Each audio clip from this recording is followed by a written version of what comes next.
Good morning, everyone. Welcome to our first coffee talk this week, focusing on dairy animal or dairy cattle health.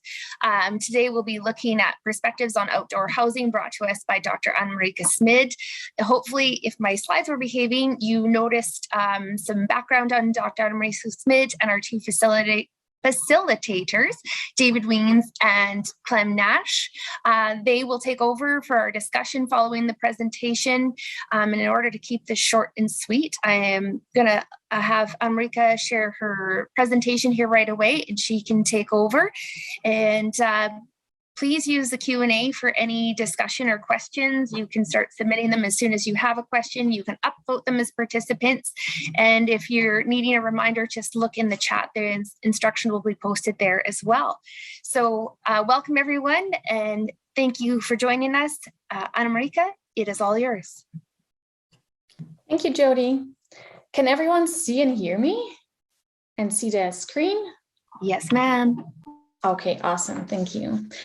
Well, hello, everyone. Welcome to this, I think it's the fourth coffee talk of our series. And today I will be presenting one of our most recent studies in which we investigated Western Canadian dairy farmers' perspectives on outdoor access for dairy cows. So I first wanted to talk a little bit about, well, why did we even do this study?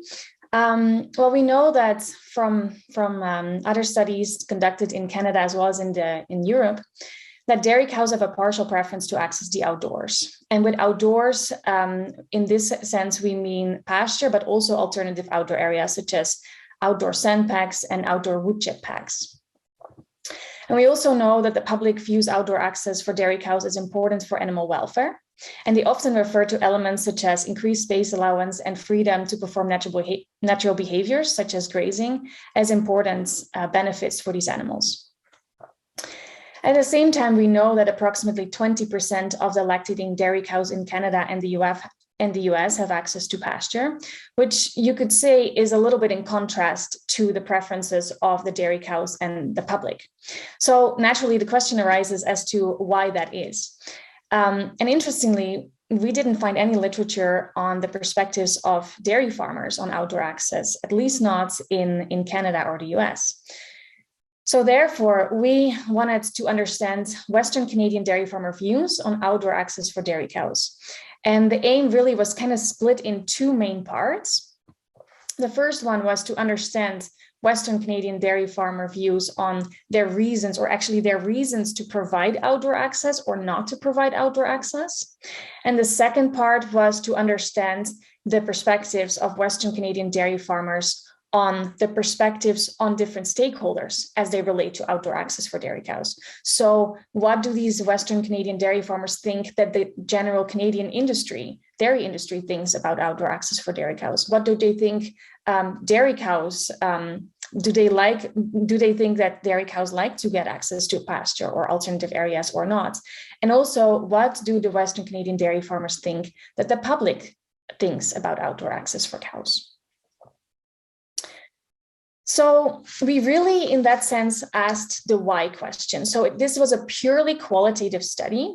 So our aim was really to get a better understanding of how dairy farmers view outdoor access for cows. So we did not look at what was the prevalence of this view versus that view, how often came this view up versus that view. No, we really looked at what views around this topic exists in Western Canada. So that's why we included a total of 56 Western Canadian dairy farmers using 11 focus groups and also 6 individual phone interviews. And these interviews were with members of the Hutterite colonies. With regard to the focus groups, we always made sure we had mixed groups, meaning that within a group, we always had a mixture of people that did not provide outdoor access, as well as that people that did provide outdoor access. And just to give you an idea, that the average herd size of the participants was 203 lactating cows, and ranged a lot from 60 lactating cows to 1,250. And with regard to the terminology of outdoor access, we meant pasture, as well as any alternative types of outdoor areas. And when we talked about cows, we also left it very open. So participants could choose to talk about their lactating cows or dry cows, their young stock, specify them, not specify them. So we rarely left it open in terms of what participants thought about what they thought about outdoor access, and not specified specifically to what we wanted to know their views on pasture. No, we really kept it very open. So to start with that first of the two sub-aims, I would say, to understand the reasons to provide outdoor access or not of these Western Canadian dairy farmers, we found, it was very interesting, we found that for people that provided outdoor access, as well as for people that did not provide outdoor access, there were 5 main themes that really were important in making this decision to either provide cows outdoor access or not. So these are climate, cow welfare, management, economics, and infrastructure. And I don't have time to go over all of those in detail. I will elaborate a little bit more on cow welfare and management.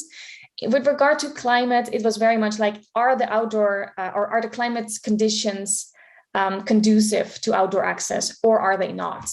With regard to infrastructure, it was very much, is the farm layout set up for easy outdoor access? And if it's not, that was perceived that was often a reason of these dairy farmers to not provide outdoor access. In terms of economics, lots of farmers mentioned that they did not provide their lactating dairy cows access to pasture, because they were afraid that that would lead to decreases in milk production and in butterfat production. Whereas on the flip side, organic producers said that the premium paid for their organic milk was an economic incentive for them to provide pasture to these lactating cows. So I'll go into a little bit more detail regarding the management reasons and the cow welfare reasons. So with regard to management, it was very interesting because people that did not provide cows outdoor access, they said, well, we don't do that mainly because it's easier to manage the animals indoors in the barn. With bigger herd sizes, that it's often harder to provide cows pasture or alternative types of outdoor areas. No numbers were generally specified, but it came up quite a few times that herd size was a barrier to provide outdoor access.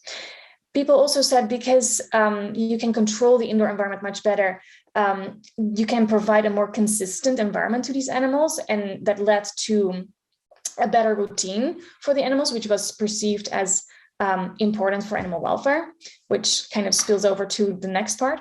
But also, there was a lack of knowledge. How do you really manage outdoor systems well? And there was much more knowledge around how to manage the indoor environment. So those were the main sub-reasons with regard to management to not provide cows outdoor access. Interestingly, though, on the flip side, people that did provide outdoor access had more or less the same reasons. They said, no, it's much easier for us to manage these animals outside. Again, with regard to herd size, they said, well, we have a little bit smaller barns. Again, no numbers really specified, but we have smaller herds, so it's easier for us to provide these cows with outdoor access. And interestingly, knowledge and experience with these types of outdoor areas as a management system came often up. Some of these farmers had moved from Europe and where they provided the cows pasture or alternative outdoor areas. And so they had a lot of knowledge and experience with that type of system, which helped them to continue with that here. And these are just a few quotes that kind of represent many of the comments made by the participants. And just to give you kind of an idea of what people said. So someone that kept the cows inside said, well, when the lactating cows are in the barn, it is just one less worry. And summers are so busy already that it's just easier to manage when they are inside. And then someone else was like, well, it can save you work with dry cows and heifers because you don't have to scrape the barn and you just have to have somebody check them once a day. So again, this whole idea of like labor savings and efficient working styles are important for everyone, but what that means is different for different people.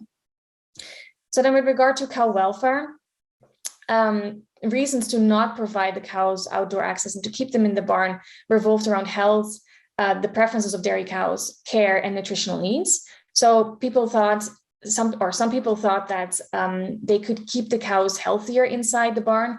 They were often especially concerned about cows getting certain types of mastitis when cows would be provided with outdoor access.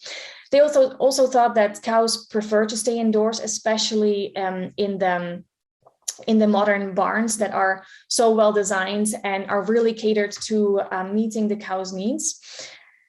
In terms of animal care, they thought it is much easier to care and to care really well for these animals because you have easier access to them in the barn. And they also thought that they could meet the nutritional needs of the cows much better inside the barn, especially with the ability to provide them with a consistent TMR ration.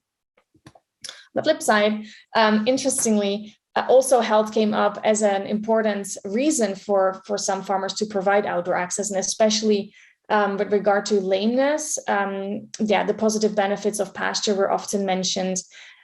People thought, no, cows prefer to be outdoors, especially under nice weather conditions. They thought that these animals could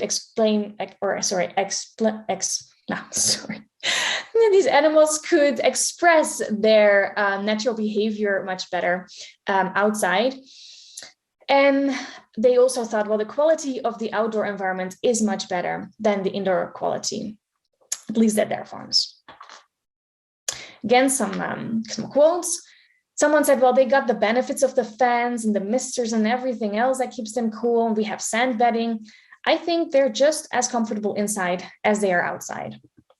Someone else said, well, if you've ever seen a cow run on concrete versus on grass, it's two different things. If you really truly want to commit to doing the best thing for these animals, then there should be an aspect of outdoor pasturing, because in my opinion, they're not being allowed to fully express their behavior inside the barn. So again, you can see very different views on why to provide outdoor access and why not. So then moving on to the second part. So what did these dairy farmers think that these other stakeholders thought about outdoor access? And it also includes themselves. So I will start with the dairy farmers. So many farmers said that they really enjoyed seeing the cows outside. If it's not their own, if it wouldn't be for their own cows, they really like to see the neighbors' cows outside. But at the same time, they acknowledged, because of all these good reasons as provided before, that providing outdoor access was not an option for them. And then that sometimes led to statements like this, like, I guess it was a selfish decision on our part to choose to manage our cows inside because it's easier for us. And because you've made that choice now, we make it as good as we possibly can inside. So I'm not saying that this is applicable to everyone, but it was interesting because some people made statements like these. And that made us think about some literature that has been published from Europe that is revolving around this concept of moral distress, which is the experience of knowing the right thing to do while being in a situation in which it is nearly impossible to do it. So some of these farmers thought that in the ideal world, yes, they would provide their cows outdoor access, but because they're not living in the ideal world, they cannot. So that may lead to some kind of internal conflict in that sense. Indications, as I said, of moral distress have been described in livestock farmers from Europe, but we do think that more research is needed because this moral distress can potentially also affect the mental health of farmers. So then with regard to the general dairy industry, very interestingly, almost everyone said, well, this outdoor access topic, it is not a hot topic in the dairy industry. Someone summarized it beautifully and said, I feel like the industry perspective is, it's kind of been there, done that. We were there and we moved on from it. So farmers, in that sense, also frequently discussed how the Canadian supply management system, with the processors as important actors, requires a consistent flow of production. And they believed that this was better realized with indoor housing. And farmers mentioned that they would incur a cost if the quotas were not met. So this Canadian supply management system was really perceived by some as a barrier to provide pasture access to lactating cows. So for example, someone said pasturing cows decreases butterfat, and we are shipping butterfat. So pasturing worked good before we went to daily quota, where you had a whole year to ship your quota. What my grandpa used to do is in the summertime, they would lose all their butterfat, and then in the wintertime, they would slowly gain it back. On the other side, though, some participants that did pasture their lactating cows said that the quota system did allow them with enough flexibility to handle these fluctuations in milk and butterfat production. So then with regards to the dairy cow, mixed views existed whether cows prefer to be outdoors or not. Someone said, I think it is a good idea to have them outside. It is a natural environment for them. I think it is in all aspects healthy for them. Someone else then said, well, we've made it inside so nice that it is more attractive inside than outside, with ventilation, good stalls, bedding, misters, and with all that, cows want to stay inside. Interesting and not surprising to me, though, was that the general consensus was very much like good welfare can be achieved in indoor as well as in outdoor systems. And then the last stakeholder that they were talking about, there was a general public. Interestingly, and I think not surprising to anyone, is that generally people said that they thought the general public likes to see cows outside. Someone said, I doubt there's someone in the public that doesn't like it, which very much summarized the views of the participants on the general public in this regard. However, it was interesting because in that sense, often the participants also viewed the view of the public as being uninformed. And they thought, well, by improving the public understanding through education of dairy farming practices, we can make the public more accepting of dairy farming practices. And lots of people have had very interesting examples of them giving farm tours. Someone said, well, once farm visitors were educated on what we were doing and why this was, well, then their opinions changed. And they say, well, we see why the cows want to stay inside now, which is really interesting because overall, we have in the literature, studies showed that education of the public on a certain matter does not necessarily make them be more positive in their perceptions on that specific matter. So I think more research is needed for this. So concluding, so the decision to provide outdoor access, as you probably all very aware of, involves the weighing of a multitude of farm-specific factors that are interlaced with the producer's beliefs and values. And outdoor access was thought to be desired by the public and by some farmer participants. The Canadian supply management system was thought to require a consistent flow of production, and this was by the participants perceived as a barrier to pasture access for lactating cows. And very mixed views existed on whether dairy cows preferred outdoor access or not. So with that, I would like to thank you for your attention and our sponsors for their support.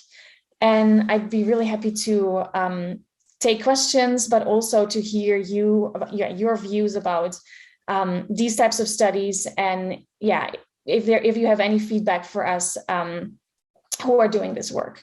So with that, I'll stop sharing my screen. Thank you so much for that presentation, Anne-Marieke. I'll just let Dave and Clemence turn their screens on, get their mics going, and turn it right over to them as facilitators. Dave's got his screen on first. Maybe he's nominated to start the discussion. And I will get myself out of here and let you two take it away and see what kind of conversation we get going. Thanks, Jody. And thank you, Anne-Marieke. And no, actually, we didn't have that discussion, but we'll start this off somehow. And I do want to thank Anne-Marieke for this presentation. I was fortunate enough to be one of those farms that was part of the study, and we had some some very good and lively discussions. And I think what you've presented here really does reflect, as I recall, the discussion that we had. So thank you for that. It's wide open for questions here, and I know that there's got to be some questions, just like we had when we got into our discussion groups, and some very interesting points made here, both kind of that kind of favor the outdoor access to that actually favors keeping cows indoor. So. Does anybody like to lead us off here with a question? And if not, we've got some ideas here that maybe we can bounce around a little bit. But I'll just waiting here for a question. But what I will say is this, when I see a presentation like this, we're milking 230 cows, robotic milking, beautiful barn built a few years ago, and so built for animal comfort, and so now we have. When we start talking about this, my first thought goes, I really like the idea of cows being outside, at least for part of the day. And I guess the other question is, does this have to be an all or nothing? Is there a space in between? And yes, the cows are more comfortable than in the kind of barns that are being built today than what was the case in the past. But for me, one of the, I tried to approach this from a point, rather than be defensive about it, let's just try to understand, what is really the best. And yes, we're all going to have to deal with the logistics on this. How can we do this on our farm? And when I think about it, when we built our barn in 2008, would it have been an opportunity to have more deliberate thought process about how do we provide access to the outdoors for cows if, like, quite frankly, that didn't cross our mind at the time. I think I would think about it differently today if I was to be designing a new barn. So those are kind of the questions that we hope you can respond to, or maybe speak about your own experience on what you've done on your farm, or how you see this, regardless of where you're on the spectrum in terms of outdoor access to cows or not. So if you have any, just checking there for chats or questions, and you have the option of actually verbally stating your comment or your question, that's fine too. So Clem, I don't know if you had any thoughts about this coming into any thoughts about the presentation. And I know with your line of work, this is there's a lot of thought that goes into this. So Clem, I'll just hand it over to you for just to have some comments as well. Thanks, David. Yeah, I have a lot of thoughts. I won't necessarily share them because I know we're getting questions now, but I think it's a really interesting and a really relevant topic. And I think it's something that I'm sure as all of us here in the dairy industry are familiar with, comes up quite frequently, maybe not in internal industry conversations, but definitely when we're dealing with external people, people who are not necessarily as involved in the dairy industry as we are, and questions about sunshine and light and grass and all of those things. So I think it's a really interesting topic. And I do know a few folks here that are attendees, and I'm sure that they have had experience working with either farmers that are trying this out or working with the public. So I might start poking people if they don't ask us questions, because there's some really great, smart people on this call. But we do have a question that I will pose to Anne-Marieke. I understand why they need to be outside, but what if you don't have the space to put them on pasture? Are dry cows having access, but not milk cows? Our dry cows have access, but not our milk cows to the outside? Right. Yeah. Good question. And I think that's actually where a lot of my PhD work that I did at UBC revolved around, because we noticed this desire from the public, the cows, but also from some of these farmers to provide some type of outdoor access, but that they struggled with, for example, space allowances, and by design, right? You have to provide way more space on pasture than when you keep them in an alternative outdoor area, such as a dry lot. Just because if you even, if you want these animals to eat something on pasture, that is. So in that sense, pasture as an outdoor area comes with many more challenges, as I've been told by those farmers. than providing them outdoor access to an alternative outdoor area. So then during my PhD, what we did was to try to understand how we can make outdoor access on farms more practical. So to kind of start with that is, of course, like these cows need to like that as well. So we did some preference tests in which we investigated the preferences of dairy cows to access a pasture, but also alternative outdoor areas such as a wood chip pack or an outdoor sand pack. And what we did see was that if we gave them the option to access an outdoor sand pack versus a pasture at night, because they're especially motivated to go outside at night, especially in summer, that is, we did see that they preferred the pasture over the sandpack. But then if we remove the option of the pasture, they still spend about half of the night outside on the sandpack or half of the night outside on the wood chip pack. So those are, I mean, yeah, and you know, like research takes time, but these would be some opportunities to look at, okay, if you have the desire to provide some type of outdoor area to your animals, but you have space restrictions, could you think of something that is not pasture that is applicable on your farm? And I mean, we need to do a little bit more research, I think, on also the environmental impacts of these packs, because you don't want to make it better for the cows and then create an environmental problem. But that is kind of where the research is venturing out as well, to try to make it a bit more applicable on farms. And especially what David was also referring to, like, is it an all or nothing, right? Like, do these cows need to be outside all the time? Like, no, not at all. If you really see, like, over the 24 hours, and if you do these testing in summer, overall, when it's 18 degrees or a little bit higher even, these cows are not really interested in going outside. So they really use the barn often as a shelter, also, that we think from the sunshine, which is very different to what many people think, like, oh, the cows can go outside in the sunshine. That's literally not what he wants. So in that sense, if you think about how much time, I mean, I get that if you have problems with infrastructure and everything, that's not going to help you. But in terms of, like, if you have a small pasture, could you manage it in a way that these animals can have access to that area in the times that are most preferred to them, which is often the night, and just keep them indoors during the day? These are just some thoughts on that. Thanks, Anne-Marieke. I think these cows sound like me and my preferences. I'm not a big summer heat sunshine person, so I can relate. But we have another great comment that I think we would like you to address. So the comment is, some farms are able to experiment with outdoor access in different conditions and find what works for their farm. However, there are a number of farms these days that are tight on margin and are less able to experiment with what may benefit their animals.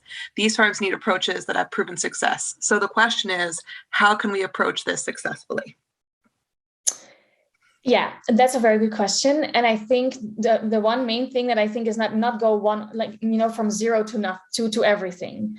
I think what also came out of the study is a hesitation of farmers to provide, for example, dry cows or their young stock outdoor access, especially pasture access, because they had a lot of concerns about what does that do to the effects, like what does that do to their health. And in that sense, I cannot really give you that specific answer yet, because we are starting hopefully May or June sometime with a big experiment involving Alberta farms and BC dairy farms as well, to understand what the health effects are of different types of outdoor areas, so a pasture and an alternative outdoor area, on the health of lactating cows, but also dry cows and heifers. So that is one part of the research that still needs to happen, because, and I mean, I'm from the Netherlands and I don't know that much about pasture management, but I really know that that's a main thing over there in terms of successful pasturing. Like, people really want to get as much milk from as little a hectare of pasture, right? So that is something that's applicable to mainly lactating cows, but that is something that there is nobody really here that can bring that knowledge in here. And that's not me either, because I'm not a nutritionist, but I think we kind of lack that knowledge as well, because it's generally perceived as, oh, you know, butterfat will go down and milk production will go down. But the extent to which that is also has to do a lot with how you manage your pasture. And it's very interesting, because the mindset of farmers here sometimes goes from, they know exactly what to do and those are often the ones that have come from Europe. They know exactly what's on their pasture, when to let the cows rotate and all of that. from people that love to put the cows outside, but they literally said, I cross my fingers when I put my dry cows outside at the beginning of the season, and I hope that they, come back and have and transition well. I mean, that's also not what you want to do. So I think you need to be very, and I think that's very farm specific as well. So that's why I cannot really give a complete great answer on this, because it's very much like how is your farm set up? What is your own mindset? Because I think lots of people were also afraid of regulations coming in, and which I can completely understand, coming from Europe. But I think the problem with that is that if regulations are being imposed, then, and you don't know really how to do it, that's maybe even going to be a welfare concern. And then you will have problems with decreases in milk production and all of that. So I think being proactive a little bit more than what's being done now in the industry, being curious about, well, are the barriers that we perceive, are they actually real, or, is there some wiggle room to provide more outdoor access on farms? Because one thing actually that came up in the focus groups is that someone said, well, you would be surprised how many people already provide outdoor access, be it for their lactating cows, their dry cows, or their young stock, be it pasture, be it whatever, alternative areas. And I mean, this is not published data, but we did an study involving all Canadian dairy farmers to understand how these views, as I just mentioned, on outdoor access, how they are present in the broader Canadian dairy farmer population. They were pretty similar. But interesting, we also asked them how many people did provide outdoor access, and about 75% of the respondents, and we are checking still if this is all representative, and it seems so far that it is, 75% of the farms provide some type of outdoor access for some animal class. So I mean, that is something, especially if that the public really likes to hear that is something I think could be a little bit more getting a little bit more attention than what is happening now. Because I think we may be perceiving that we don't provide any outdoor access, but it's actually more than you think. So that's actually quite a high percentage, that if you're saying it's 75%. And so dry cows and heifers they're kind of two the two groups that you would expect if somebody is is doing this to some extent, that's where it would be. Did you also, so that would be I guess the age thing would be heifers, but also in terms of production, high or low production, were there certain times of the lactation that somebody said, well, yeah, maybe the lower production or maybe the higher production cows spend some time outside? And then the other thing is also, did you get some feedback of the seasons? I mean, right. Winter is probably the least likely, but still, from the three other seasons, let's say, was there kind of a trend or a preference there? Right. So to start with that first question, or should I start with the winter one first? Yeah, yeah, sure. The winter one is a good one to start. Sorry, can you just state just to summarize your first question? Yeah. Okay. So, just in terms of the animal groups, like you've identified dry cows as being one of those groups. I think when it comes to age, heifers are often grouped outside for a period of time. What about low production versus high production cows? Did you get any feedback there? And then the seasons. Right. So very interesting. Nobody mentioned anything about high production versus low production in the focus groups. However, as I just referred to those surveys that we sent out to all Canadian dairy farmers, people did mention differences there. And it was interesting because some people provided outdoor access to very fresh cows, like the first 30 days. Because they said, well, it's much better for their hoof health, and it's a more friendly environment, they thought, because they can stretch out there. And so that's what they did. And they generally had positive comments about that. Some people said, absolutely not my fresh cows, but the last third of the lactation period, we put them outside because then it doesn't matter that much for milk production anyways. So I think in that sense, it's very much also how you look at it, because even if you would lose some of that butter fat and some of the milk production, we don't really understand what do you gain in terms of health. And so is it short-term gain, or, is it the longer-term gain that we have to, and I mean, as a researcher, I have to apologize because we have to do some more studies on really understanding, especially in this part of the world, what does outdoor areas, pasture and alternatives do to the health of these animals. But I think, again, that goes back to the mindset of these farmers. Are they more focused on preventing lameness, for example, or are they very focused on production? Because that really determines the decisions that you make in this, I think. And then with regard to the seasons, very interestingly, it was very much often the case that in BC it was very local climate conditions. So Vancouver Island, not surprisingly, was perceived as much easier to provide cows with outdoor access in terms of the climate. Fraser Valley as well, however, then they were struggling with the space. And then you had, so it was very, very dependent locally in BC where you lived. In Alberta, overall, people were, and in Saskatchewan and in Manitoba, the winters were perceived as, of course, challenging, but often the dry conditions were mentioned as it's cold, but at least it's dry. And those cows, we can handle that easier than the people in BC. So the whole outdoor area, outdoor access was more of a thing here during the winter, in more of like the colder provinces than in BC. And in terms of outdoor access during the summer, and I think most, except for maybe BC a little bit, but overall people struggled with the hot summers. Okay. Yeah.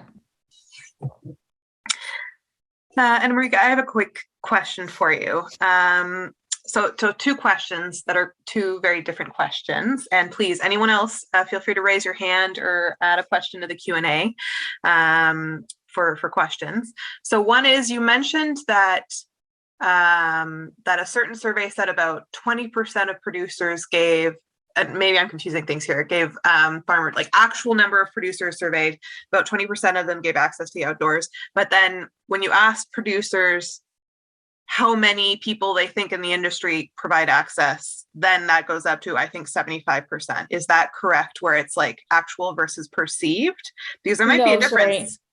No, so the 20% that I referred to in the beginning of my presentation, that is the percentage of cows, dairy cows, that have access to pasture. And that is a number from the National Dairy Study taken from 2015. That is 20% of cows, lactating cows. That corresponds to 30% of farms.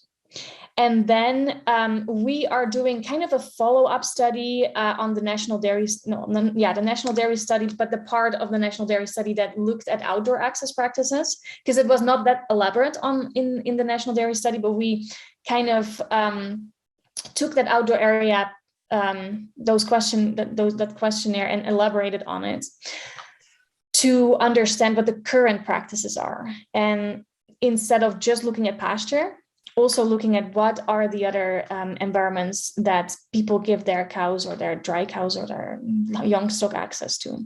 And if from that survey, and again, the response rate, just like in the National Dairy Study, that lays around 10%. But as far as we know now, it is representative of the Canadian dairy farmer population. And in that study that we just conducted like last year, the respondents, 75% provided some form of outdoor access to some cow class on their farm. Got it. Thank you for the clarification. That makes a lot more sense in my brain. Thank you for asking that. No problem. Follow-up question, unrelated. we currently at Dairy Farmers of Canada have recently released a sustainability initiative for dairy farmers, and to promote the sustainability of the dairy industry, both internally but also externally. And so I wonder, because in the process of developing that initiative, and also the environment module of ProAction, which is the newest, most recently launched, there were a lot of challenges around environmental regulation, and that differed by province. Did the impact on the environment come up in the focus groups on like the challenges and limitations around outdoor access? Right, it didn't come up that often. When environment came up, it often was related to the public perception. People were afraid that if you, for example, provide your dry cows or whatever type of animal outdoor access to, for example, a dry lot, what would that do to the runoff? And what does it do to the water quality? And do we get problems with with the public perception in that way?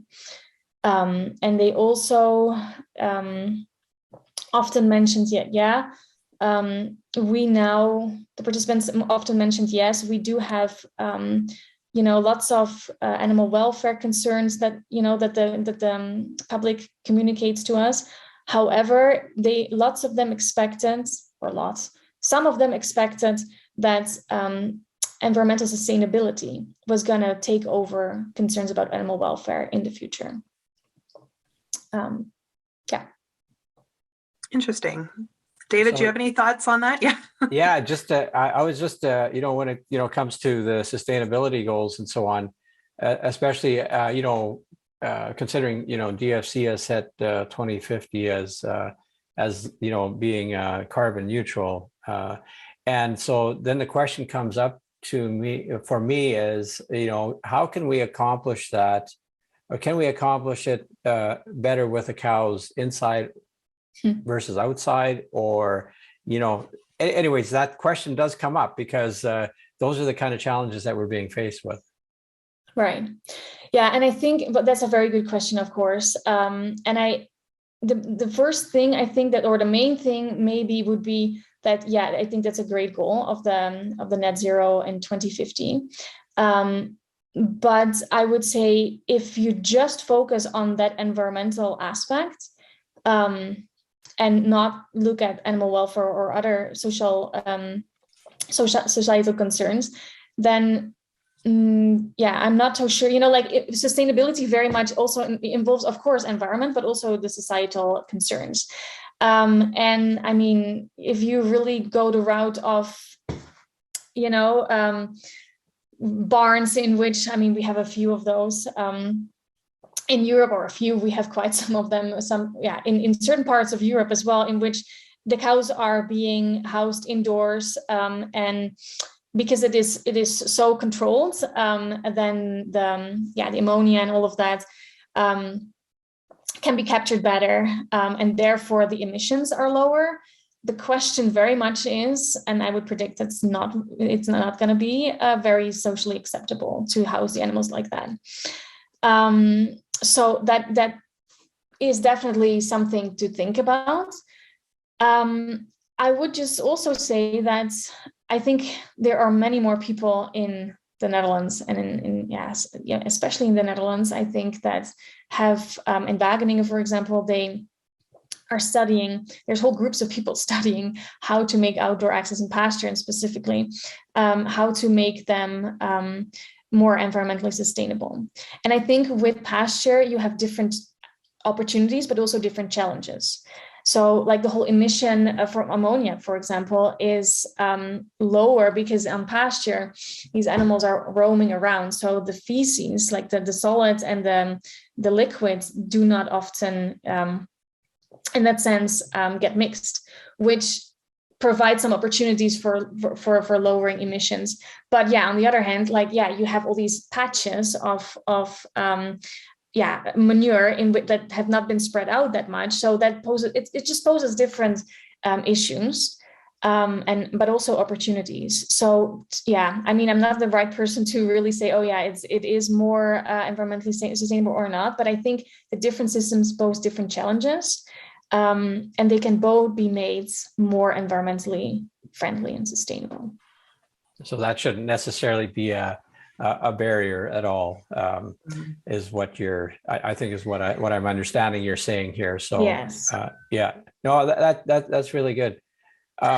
Yeah, Clem, I think you had a comment. Yeah, I think it's just a really interesting balance, the push and pull between environment and animal welfare, and with societal pressures and acceptance kind of floating above and kind of motivating one way or the other. It's a challenging place to be as a farmer, and but also a challenging place to be as both a regulator at pretty much all levels. How do you balance all of those pieces? So really interesting discussion.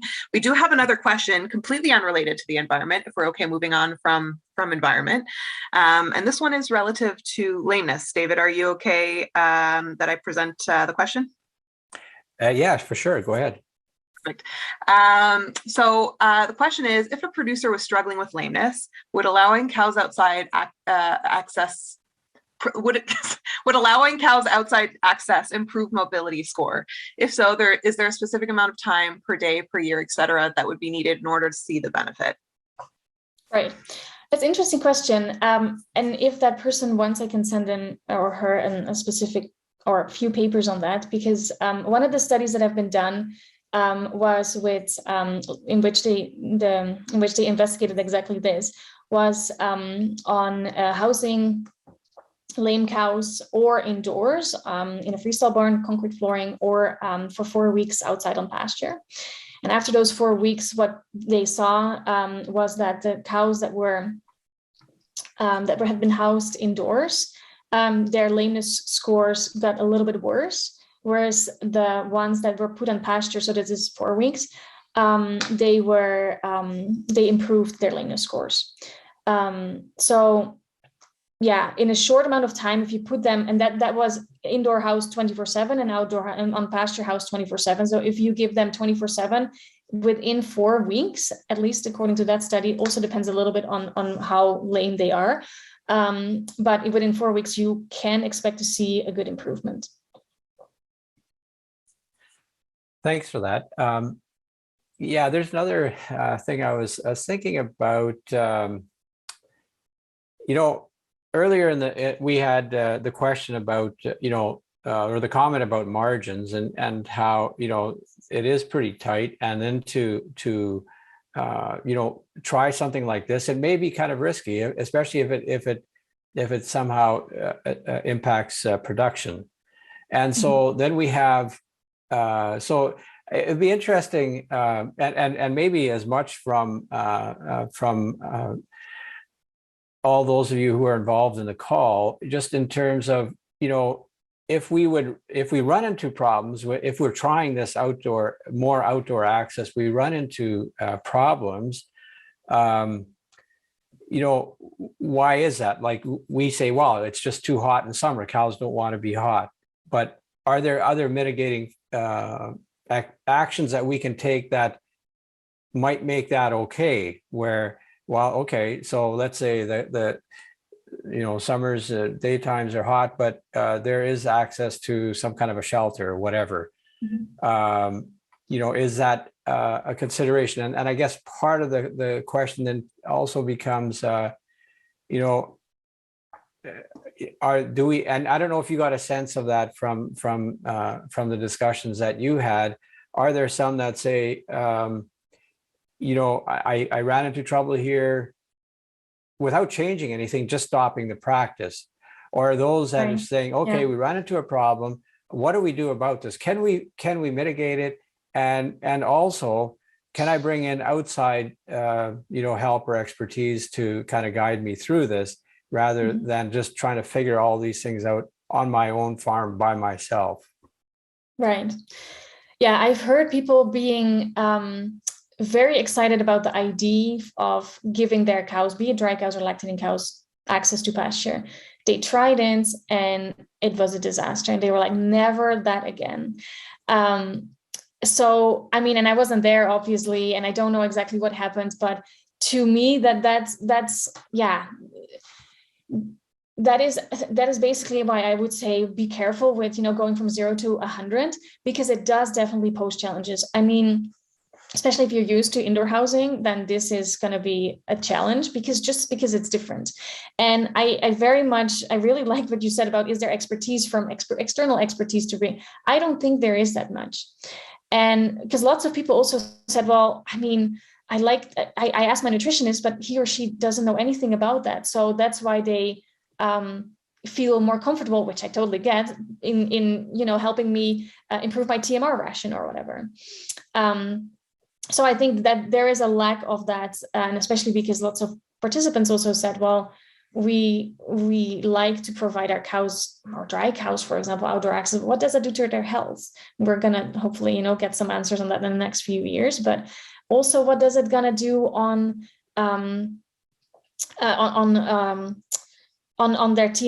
their feeding behavior, on all of that, right? So people are very, and I get it, because you are in a very controlled environment, and I love to control things myself too. That's why I love research so much, because you can try to, control all your variables and all of that. But like, it's a very much a different mindset of like, okay, you have less control, but they're different. It's a different style of working.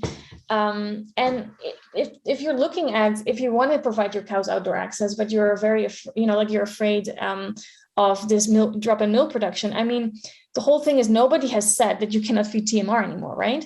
So there are farms that they provide. I mean, what they did at UBC, a farm with some research studies as well, we provided the cows with outdoor access, with pasture access, but they still had the feed bunk with all their TMR.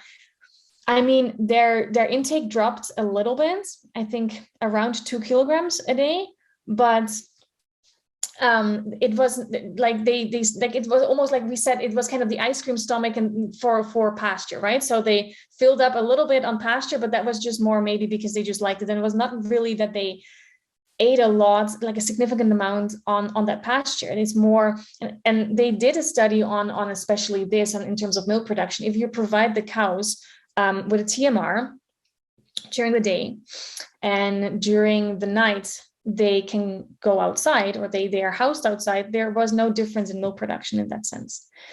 So it's, and I think then we also lack the ability here to talk to someone about, hey, I want to provide my lactating cows outdoor access, but can you have a look at my pasture and advise me on what to grow there, or how to manage it? I mean, that's all, and I think that's a lot of different work. But if you're interested in providing, especially the lactating cows outdoor access, yeah, I'm in a situation in which I'm trying to get a farmer that is interested in doing that. We're talking with one of my colleagues from Holland, because she specialized in making the pasture more, like making the pasture system more profitable for dairy farmers. So she is literally telling them, giving them some advice. But that's just because I know her, and like there's not that many people that can. It's not a system that someone's like, okay, I'm going to call this person in Canada, and then that person is going to come to my house and advise me on what to do here. So that's a challenge. Okay, and I mean, just again, further to that, like as a dairy farmer, if I'm at all intrigued in doing this, I don't want to have to, like, I want to use the knowledge that is already out there, so I don't have to repeat all the same mistakes that others have made already. Like, we try to build on successes that are out there. So because when I think of this sort of thing, how do we minimize the barriers so that that people are willing to give it a try? They feel a confidence that they could give it a try to whatever extent, knowing that, again, like we said before, there's lots of room between 0 and 100%, where maybe many more farms could find some success at a certain level. Right. Yeah. No, I thank you for that comment. I feel that you nailed that on the head, and I think it's very important to also realize that research in that sense takes time. And that research, we have been doing a lot of research in Canada in the last 10 years on how to improve the indoor environment. but I think we got to really make some more steps in the outdoor environments, especially because, you see it not only from the public perception side of things, there is a push for that, but also more farmers, I think, are at least interested, but really kind of are waiting, like, I don't really have the right information. How can you guide me in this? And I think we need some more information, because it needs to, we need to be able to advise people, okay, how are you going to make this a success on your farm? As I said, we are starting with that study on the health effects. But I think, it would be nice if there would be a little bit more conversation going on around this, so that we as researchers also know, hey, what are the barriers if you want to provide outdoor access, and how can we help you lower them? And I think that I like the comment, that you're making, and this is an issue that where there's much interest beyond just our industry, obviously. And I just recall earlier in your presentation, you made a comment about, there's one comment you received about been there, done that. So, we've evolved from there, but at the same time, we, let's say things like locally produced food or local access to food is much more important than it was 10 or 20 years ago. Mm-hmm. And so sometimes we come full circle. So there's always that element to it too. So, I mean, certainly to be sensitive to that as well. So anyway, I really have enjoyed your presentation and a lot of very thoughtful discussion on that. So Jody, with that, it's back to you. Well, first, I know facilitators have to run. We're right almost on the hour here. Thank you very much, you guys. It's been a great discussion today. To our participants, thank you for submitting all those questions and discussion points. I think, again, this really highlights, as much as we say 15 minutes, how much interest there are in the variety of knowledge and skill topics that we're covering and probably not even covering. To Anne-Marieke, thank you so much for sharing all your knowledge and what you've learned through the studies. I think you've taken us on a great tour of perspectives, whether that is, geographic, or we're going to say slightly, political, societal, based on housing systems. And, to David, I think with those last comments of, yes, maybe we've been there, done that, but now we have new information and new technology that lets us go back and try that differently. And maybe it's not the right way to summarize that, but I think that goes across many topics that we see in the dairy industry. So with that, thank you everyone for attending today. Thank you again, facilitators and presenter. We will look forward to seeing you at our next one. Cheers, everyone. Thank you. Thank you, everyone.